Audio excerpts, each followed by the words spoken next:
Transit ভারতকে দেয়া হবে না, এটা ছিল বাংলাদেশের অবস্থান। এই ট্রেনগুলোর মাধ্যমে যদি অস্ত্র পরিবহন করা হয়, সেই অস্ত্রে যদি কোনো গোষ্ঠী এবং সেটা যদি নাশকতার কোনো ব্যাপার ঘটে, তখন ভারত বলতে পারে যে আমার ট্রেনে হামলা হয়েছে, আমি এখানে মিলিটারি পাঠাবো। আপনি কি করে সেটা রোধ করবেন? আপনি বিনা পয়সায় বাংলাদেশের সার্বভৌমত্ব নিরাপত্তা বিপন্ন করে বাংলাদেশের মধ্য দিয়ে আরেকটি রাষ্ট্রকে, বাংলাদেশকে ছিন্ন বিচ্ছিন্ন করে অবাধে পণ্য চলাচলের জন্য, সামরিক পরিবহনের জন্য যে চুক্তি করে আসা হলো, সেটা কার স্বার্থে এবং বাংলাদেশের স্বার্থ এখানে কোথায় রক্ষিত হয়েছে? নাগরিক হিসাবে এটা আমাদের জানার অধিকার আছে, আমরা জানতে চাই। আমাদের সংবিধানের ১৪৫-এর ক অনুচ্ছেদে বলা হয়েছে আন্তর্জাতিক চুক্তি হলে সেটা পার্লামেন্টে প্লেস করতে হবে। অতীতের অভিজ্ঞতা বলে আওয়ামী লীগ কখনো কোনো আন্তর্জাতিক চুক্তি করে এসে পার্লামেন্টে সেটা উপস্থাপন করেনি। পার্লামেন্টের সদস্যরা নিয়ে প্রশ্ন করছেন না।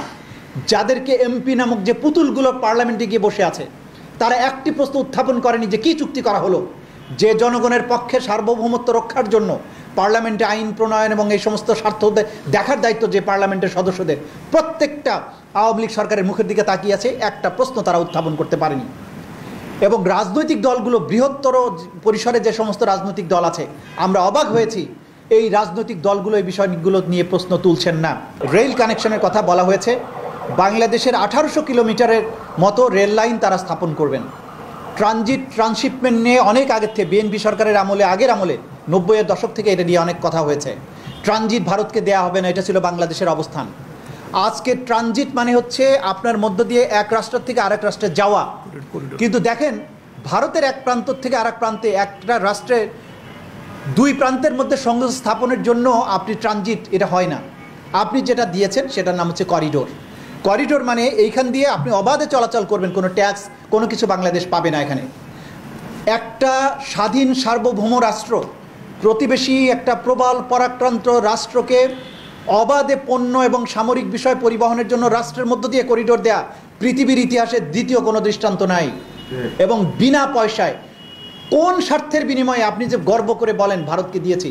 কে? বাংলাদেশ তো আপনার কোনো নেতা বা নেত্রীর পৈতৃক সম্পত্তি নয়, এটা বাংলাদেশের প্রত্যেকটি নাগরিকের সম্পদ। যে রাষ্ট্রের সাথে আপনি এই চুক্তিটা করেছেন, সেই রাষ্ট্রের অতীত যে ইতিহাস, তারা দেখেন বিভিন্ন জায়গায় যে করদ রাজ্যগুলো সৃষ্টি করেছে, পরবর্তীতে দখল করেছে, সেই ক্ষেত্রে তারা এরকম আন্ডারস্ট্যান্ডিংয়ের মাধ্যমে, এগ্রিমেন্টের মাধ্যমে প্রথমে ঢুকেছে, সুই হয়ে ঢুকেছে, পরবর্তীতে ফাল হয়ে বেরিয়ে হয়েছে। গোয়া, দমন, দিউ, হায়দ্রাবাদ, সিকিম, এভাবে সেভেন সিস্টার্সে পূর্বাঞ্চলীয় অরুণাচল, আসাম, এগুলো তো ভারতের অংশ ছিল না। বিভিন্ন ছলনায়, বিভিন্ন চুক্তি, মেমোরেন্ডাম আন্ডারস্ট্যান্ডিংয়ের মাধ্যমে এই সমস্ত জায়গায় ঢুকে পরবর্তীতে সেগুলো ভারতের অন্তর্ভুক্ত করে নেওয়া হয়েছে। যে ভারতের কোনো প্রতিবেশী রাষ্ট্রের সাথে সুসম্পর্ক নেই, সেই রকম একটা রাষ্ট্রের সাথে আপনি যে মেমোরেন্ডাম অফ আন্ডারস্ট্যান্ডিং করছেন, চুক্তি করছেন, তার মাধ্যমে রাষ্ট্রের সমস্ত কিছু তাদের কাছে বন্ধক দেওয়া হচ্ছে কিনা আমরা জানি না, বন্ধক আপনি দিয়েছেন কিনা। কিন্তু আমাদের আশঙ্কা যে বন্ধক আপনি হয়তো দিয়েছেন কি দেননি, জাতির সামনে এটা পরিষ্কার করুন। এটা হচ্ছে রাজনৈতিক দল হিসাবে, নাগরিক হিসাবে প্রত্যেকটা মানুষের পক্ষে আমরা এই দাবি জানাচ্ছি। কারণ এই প্রাইম মিনিস্টার নিজে বলেছিলেন যে ভারতকে আমরা যা দিয়েছি ভারত চিরদিন তা মনে রাখবে। আপনি ভারতকে সব কিছু দিয়ে দেওয়ার এই যে মানসিকতা, ক্ষমতায় অবৈধভাবে আপনাকে রাখার বিনিময়ে, সুতরাং আপনি দেশের সব কিছু যে জলাঞ্জলি দিয়ে আসেন নাই, এটা আমরা কি করে বুঝবো? আমরা এই জন্য বলছি এটাকে জাতির সামনে পরিষ্কার করতে হবে। অন্যায্য চুক্তি হয়েছে ভারতের সাথে, এবং এই চুক্তির মাধ্যমে মূলত বাংলাদেশের পক্ষ থেকে দিল্লির কাছে এক ধরনের দাসখত দিয়ে আসা হয়েছে। মিডিয়ার মাধ্যমে আমরা জানতে পেরেছি যে আমাদের এই যে বর্তমানে প্রধানমন্ত্রীর পদ দখল করে আছেন যিনি, যারা একটা অবৈধ নির্বাচনের নামে প্রহসনের মাধ্যমে রাষ্ট্র ক্ষমতা জবরদখল করে আছেন, তাদের একটি ডেলিগেশন দিল্লিতে গিয়েছিল এবং সেখানে 10টি মেমোরেন্ডাম এবং চুক্তি, শুধু সবগুলো চুক্তি না, সবগুলো আবার MOUও না, স্বাক্ষর করে এসেছেন। তার মধ্যে 3টি হচ্ছে পুরাতন চুক্তির নবায়ন আর 7টি নতুন করে করা হয়েছে। এই যে 7টি নতুন চুক্তি এবং MOU, এর মধ্যে ভয়ঙ্কর কয়েকটি ঘটনা ঘটেছে। প্রথম বিষয় হচ্ছে যে যখন একটা রাষ্ট্র আরেকটি রাষ্ট্রের সাথে এই ধরনের স্পর্শকাতর বিষয়ে কোনো চুক্তি করতে যাবে, সেইটা রাষ্ট্রের স্বার্থ কতটুকু রক্ষিত হচ্ছে, সার্বভৌমত্ব কতটুকু রক্ষিত হচ্ছে কি হচ্ছে না, সেই বিষয়ে জাতিকে অবহিত করা সরকারের দায়িত্ব ছিল। বাংলাদেশের জনগণকে সম্পূর্ণ অন্ধকারে রেখে এই ধরনের চুক্তি স্বাক্ষর করা হয়েছে। এবং সবচাইতে আশ্চর্যের বিষয় হচ্ছে আমাদের মিডিয়া, যাদের দায়িত্ব ছিল প্রশ্ন করে জানা যে কী বিষয়ে কী চুক্তি এবং কী আন্ডারস্ট্যান্ডিং আপনারা করে এসেছেন। যতগুলো রিপোর্ট প্রাইম মিনিস্টারের এই সফরে এবং চুক্তির ব্যাপারে হয়েছে, একটা রিপোর্টেও এই চুক্তি এবং মেমোরেন্ডাম অফ আন্ডারস্ট্যান্ডিংয়ের বিষয়বস্তুর উপরে কোনো ধরনের রিপোর্ট করা হয়নি। আমাদের সাংবাদিকতার জগৎ, আমাদের দেশের সাংবাদিকরা যে দেশপ্রেমের পরিচয় দিতে পারছেন না, এইটা তার একটা উদাহরণ হতে পারে। ডিজিটাল পার্টনারশিপ এগ্রিমেন্ট নামে প্রথম এগ্রিমেন্টটা হয়েছে 1 নম্বর এগ্রিমেন্ট। এই ডিজিটাল পার্টনারশিপ এগ্রিমেন্ট আপনারা জানেন যে এই যে আমরা ইন্টারনেট ব্যবহার করি বা আমাদের ইন্টারনেট গেটওয়ের প্রশ্ন আছে, ইনফরমেশন গেটওয়ের প্রশ্ন আছে, এই গেটওয়ের মাধ্যমে গোটা দুনিয়ার সাথে আমরা কানেক্টেড থাকি। সেই কানেক্টিভিটির প্রশ্নে সেই যে তাদের যে গেটওয়েগুলো নিয়ন্ত্রণ, সেগুলো ভারতের কাছে। তাদের সাথে কি ফর্মে কি টার্মস অ্যান্ড কন্ডিশনে আপনারা চুক্তি করে এসেছেন, জাতি এটা জানতে চায়। তা না হলে আপনারা ইতিমধ্যেই জেনেছেন যে একজন পুলিশ অফিসার স্পর্শকাতর তথ্য ভারতের কাছে বিক্রি করে অনেক টাকার মালিক হয়েছেন, পালিয়েছেন এখন। এইভাবে গোটা জাতির স্পর্শকাতর সমস্ত ডিজিটাল তথ্য এই চুক্তির মাধ্যমে আমাদের প্রতিবেশী প্রবল পরাক্রান্ত একটি পরাশক্তি তারা, যাদের সাথে আমাদের আচরণ বন্ধুত্বপূর্ণ নয়। কেন বলছি? ভারত বাংলাদেশের সবচেয়ে বৃহৎ প্রতিবেশী, বন্ধুত্বপূর্ণ দেশ বলে আমরা বলি, কিন্তু তাদের আচরণ কিন্তু বন্ধুত্বপূর্ণ নয়। প্রতিদিন তারা সীমান্তে গুলি করে মানুষ মারে, আমাদেরকে ন্যায্য আন্তর্জাতিক নদীর হিস্সা যে পানি সেটা তারা দেয় না, আমাদেরকে গণতন্ত্র রক্ষা করতে দেয় না, আমাদেরকে এখানে গণতন্ত্র হরণ করে স্বৈরশাসককে বসিয়ে রাখার ব্যাপারে চেষ্টা করে, আমাদের ক্রমাগত আমাদের উপরে চেপে বসে আমাদেরকে সাবসার্ভিয়েন্ট বানানোর জন্য তারা ক্রমাগত প্রচেষ্টায় লিপ্ত। এমন একটি দেশের সাথে এমন স্পর্শকাতর কী চুক্তি করে আসলেন, সেটা জাতিকে জানানো হলো না, পার্লামেন্টকে জানানো হলো না। দেখুন, ডিজিটাল পার্টনারশিপ এগ্রিমেন্টের মাধ্যমে জাতির সমস্ত স্পর্শকাতর তথ্যের ব্যাপারে কি অঙ্গীকার বা কি চুক্তি আপনারা করে এসেছেন, জাতিকে জানাতে হবে। আমাদের বিশাল আশঙ্কা এখানে আছে। দ্বিতীয় চুক্তিটা করেছেন গ্রিন পার্টনারশিপ এগ্রিমেন্ট, আমরা জানি না যে এটার মধ্যে কি আছে। থার্ড হচ্ছে সমুদ্র সহযোগিতা এবং ব্লু ইকোনমি সংক্রান্ত মেমোরেন্ডাম অফ আন্ডারস্ট্যান্ডিং। আপনারা জানেন যে বর্তমান দুনিয়াতে সমুদ্র সীমা এবং সমুদ্রের যে সম্পদ, সেইটা নিয়ে রাষ্ট্রগুলো ক্রমাগত লড়াই করছে এবং আমাদের এই সম্পদটা সবচাইতে মূল্যবান সম্পদের একটা।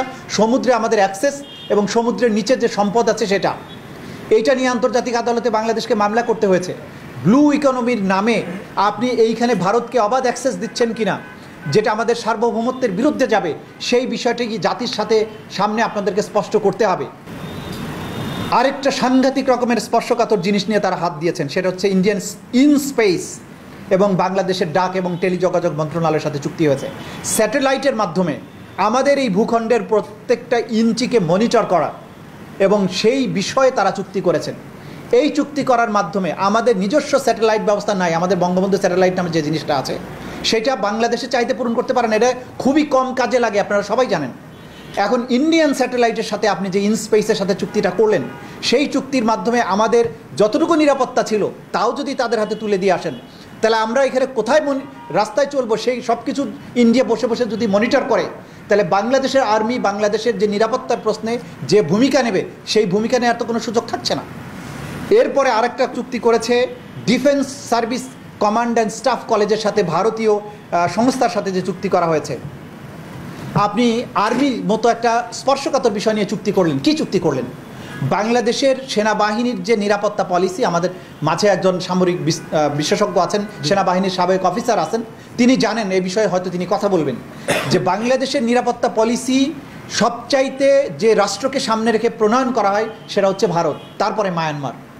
যে রাষ্ট্রের পক্ষ থেকে স্বাধীনতার সার্বভৌমত্ব সবচাইতে বেশি হুমকির মুখোমুখি হতে পারে সেটা হচ্ছে ভারত। সামরিক বাহিনী এবং সমরাস্ত্র এই সব কিছুকে সেই রাষ্ট্রকে সামনে রেখে সাজানো হয়। সেইখানে আপনি সামরিক চুক্তির মতো একটা বিষয়ে হাত দিলেন, জাতিকে জানালেন না, এটা নিয়ে কোনো পর্যালোচনা হলো না, এটা নিয়ে বাংলাদেশের সার্বভৌমত্ব স্বার্থ রক্ষা হচ্ছে কি হচ্ছে না, এটা নিয়ে কোনো জায়গায় কোনো বিশ্লেষণ হলো না। আপনি চুক্তি করে আসলেন, কি করে এসেছেন আমরা এটা জানতে চাই। এইভাবে এই যে এই জাতীয় নিরাপত্তার ঝুঁকি আছে, কোথায় এটা আলোচনা হয়েছে, কোথায় বিশ্লেষণ হয়েছে, কোথায় পার্লামেন্টে অনুমোদন দিয়েছে? চুক্তি হয় রাষ্ট্রের সাথে আরেকটি রাষ্ট্রের। বাংলাদেশের জনগণ আপনাকে এই ম্যান্ডেট দিয়েছে, এইভাবে আপনি স্বাধীনতা সার্বভৌমত্ব নিরাপত্তাকে আরেকটি রাষ্ট্রের হাতে তুলে দেওয়ার মতো একটা চুক্তি করবেন। সুতরাং এই বিষয়গুলো আমরা যেহেতু ডিটেইল জানি না এবং না জানানোটাও একটা বড় ধরনের ষড়যন্ত্রের অংশ বলে আমরা মনে করি, জাতির সামনে পরিষ্কার করা হচ্ছে না, পার্লামেন্টে আলোচনা হচ্ছে না, এইভাবে একের পর এক স্পর্শকাতর এবং যেটার মাধ্যমে রাষ্ট্রের সার্বভৌমত্ব বিপন্ন হওয়ার আশঙ্কা আছে এমন চুক্তি করার মাধ্যমে এই সরকার যে জনগণের সরকার নয়, এই সরকার যে বাংলাদেশের স্বার্থে রক্ষা করতে সক্ষম নয় বা স্বার্থ রক্ষা করতে প্রস্তুত নয়, সেটাই জাতির সামনে পরিষ্কার হয়েছে। আমরা আজকে এবি পার্টির পক্ষ থেকে এই চুক্তিগুলোর ব্যাপারে সুস্পষ্ট ব্যাখ্যা দাবি করছি। যে সমস্ত মন্ত্রণালয়ের অধীনে যে সমস্ত চুক্তি এবং মেমোরেন্ডাম অফ আন্ডারস্ট্যান্ডিং সাইন হয়েছে, প্রত্যেকটা মন্ত্রণালয়ের দায়িত্ব হচ্ছে এই ব্যাপারে ডিটেইল প্রেস ব্রিফিং করে জাতিকে জানাবেন। তা না হলে আমরা ধরে নেব যে বাংলাদেশকে আপনারা বিক্রি করে এসেছেন, পণ্যের বাজারের মতো ভারতের কাছে গিয়ে বিক্রি করে এসেছেন। ক্লিয়ার করুন জাতিকে, তা না হলে এই বিষয় নিয়ে বাংলাদেশের মানুষকে আমরা বলবো যে এইভাবে যদি বিপন্ন করা হয়, যে স্বাধীনতার গর্ব করি আমরা 30 লক্ষ শহীদের রক্তের বিনিময়ে যেটা অর্জিত হয়েছে, এত শহীদের রক্তদানকে ধুলায় লুণ্ঠিত করে আরেকটা রাষ্ট্রের কাছে আপনি যদি দিয়ে আসেন, তাহলে এই স্বাধীনতার আত্মদান, রক্তদান এগুলো ব্যর্থ হয়েছে বলে ধরে নেওয়া হবে।